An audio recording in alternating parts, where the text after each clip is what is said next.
पीछे जा रहे वो है कैलाश पर्वत से नीचे पड़ता है बद्रीनाथ धाम। बद्रीनाथ धाम में महर्षि वेदव्यासी वास करते हैं। वेदव्यासी रहते हैं। इनकी पत्नी का नाम है बिटका बिटका देवी। अब तो बिटका देवी वेदव्यासी से कह रहे हैं, बोले महाराज बुढ़ापा आने को हुआ, अभी तक मेरी गोद सुननी है। अरे मेरी भी इच्छा है कि मेरी भी गोद भर जाए। वेदव्यासी कह रहे देवी मन को छूटा क्यों करती हो? अरे होगा वही जो राम रच राखा, जो प्रभु की इच्छा वही होगा, मन को छूटा ना करे। श्रोताओं इस प्रकार समझ आई रहे थे कि जब तक बिटका को जमाई आई, उबासी मुख खुला, वह उड़ता हुआ सुख का पक्षी बिटका के मुख में होकर के गर्भ में प्रवेश कर गया। बोले सुखदेव जी महाराज की जय। अब तो भोलेनाथ आए दरवाजे पर खड़े हैं। वेदव्यासी ने भोलेनाथ को देखा, प्रणाम किया।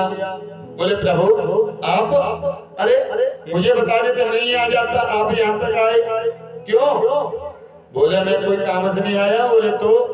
बोले मेरा चोर तुम्हारे घर में है, उस चोर को निकाल दो बस, और मुझे कुछ नहीं चाहिए। बोले चोर? बोले हाँ। बोले क्या चुराया है? बोले उसने ब्रह्म विद्या की चोरी की है। क्यों? अगर बोले ब्रह्म विद्या की चोरी कैसे? विद्या तो सभी को मिल सकती है। भोलेनाथ कह रहे हैं, बोले सुनो, अगर सन्मुख बैठ करके ये सुनता तो ये श्रवण करता, लेकिन इसने तो चोरी की है मेरे पेट पीछे बैठ करके। इसलिए भागवत कथा कहीं पर भी हो, कभी पीछे बैठ कर नहीं सुननी चाहिए, हमेशा सन्मुख बैठ कर। तो बोले क्या चुराया? बोले अमर कथा। बोले उसका फल क्या है? बोले जो भी इस कथा को श्रवण करेगा वो अमर हो जाएगा। हम तो वेदव्यासी हंसने लगे, बाबा से कहने लगे कि अरे बाबा कि अमर कथा का फल यह है, जो सुनता अमर हो जाता है। और तुम किसे मारने आए हो? अब आप किसको मारने आए हो ये तो मुझे बता दो। और अब आप किसे मारने आए हो? वह चोर अमर हो गया है।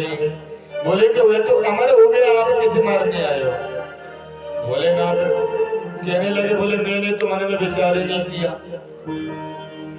चले आए वापस। श्रोताओ, आज माता विटका देवी के गर्भ को मंदिर बना दिया। 12 वर्षों तक गर्भ में वास किया। जिस गर्भ की हर कोई बुराई करता है कि गर्भ में जितनी तकलीफ होती है ना, उतनी तकलीफ कभी नहीं होती जितनी गर्भ में होती है। जब बालक शिशु गर्भ में होता है, माँ कुछ तेज टीका खा ले तो बालक को तकलीफ होती है, शिशु को तकलीफ होती है। कुछ गर्म वस्तु को सेवन कर ले तो तकलीफ होती है। लेकिन श्री सुखदेव जी महाराज ने उस गर्भ को मंदिर बना दिया। 12 वर्षों तक गर्भ में वास किया। विटका देवी कहने लगे, बोले स्वामी, अरे मेरे गर्भ से वेद मंत्रों का उच्चारण होता है। बोले कोई तुम्हारे गर्भ में ज्ञानी पुरुष होगा। बोले स्वामी वो तो सही है, लेकिन बाहर क्यों नहीं आता? श्रोताओं, प्राचीन काल का भाग्य बताता है कि वह गर्भ से बात करने लगे। पिताजी ने कहा, वेद व्यास जी ने, बोले बेटा आप बाहर आओ, आपकी माँ को बड़ी तकलीफ होती है। तो कहने लगे, बोले पिताजी मैं बाहर नहीं आऊंगा। बोले क्यों?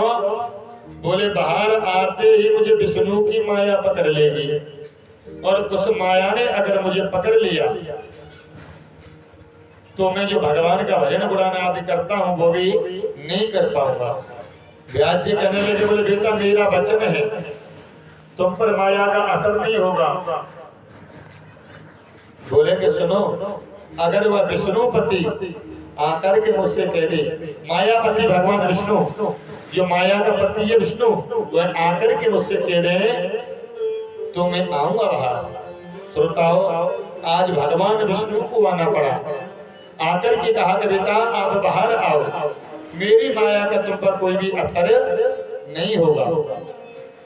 श्रोताओ, 12 वर्षों तक गर्भ में वास किया। जन्म लेते ही और सीधे वन की ओर जाने लगे। 4 अंगुल की कौपीन भी इन्होंने धारण नहीं की। दिगंबर निर्वस्त्र वन में जा रहे हैं, और उनके पीछे उनके पिता जा रहे हैं, वेद व्यास जी, पुत्र पुत्र कहते हुए। कहते हैं पुत्र ठहर जाओ पुत्र। लेकिन श्रोता, वो तो अपने पुत्र को बुलाते हैं, लेकिन आवाज आती है वृक्षों से। वृक्ष शायद ये बताना चाहते हैं कि आप किसको बुलाते हो। अरे ना जाने कितनी बार आपके ये पिता रह चुके हो, ना जाने कितनी बार आप इनके पिता बन चुके हैं। श्रोताओं, वेद व्यास महाराज ने प्रयास किया, लेकिन उन्हें लौटा करके न ला सके। सुखदेव जी महाराज वन में चले गए, जाकर के समाधि लगाई, प्रभु के भजन में लीन हो गए। यम प्रभजन्तमनपेतमपेत कृत्या द्वैपायनो प्रियकातिर्याजुआवः पुत्रेति तन्मया सर्वो विनेदुस् तं सर्वभूत हृदय मुनिमानितोस्मि।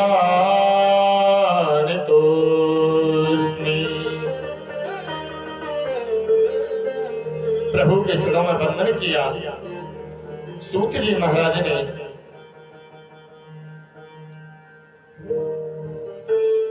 और कहने लगे कि आपने बहुत ही उत्तम प्रश्न पूछे हैं, आपके प्रश्नों का मैं जवाब दूं।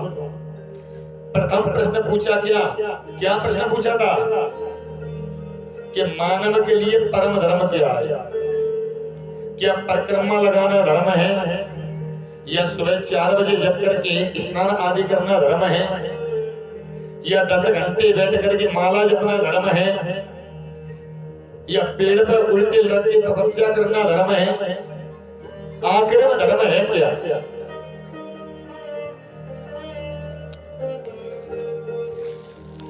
आखिर में धर्म क्या है? धर्म की परिभाषा क्या है?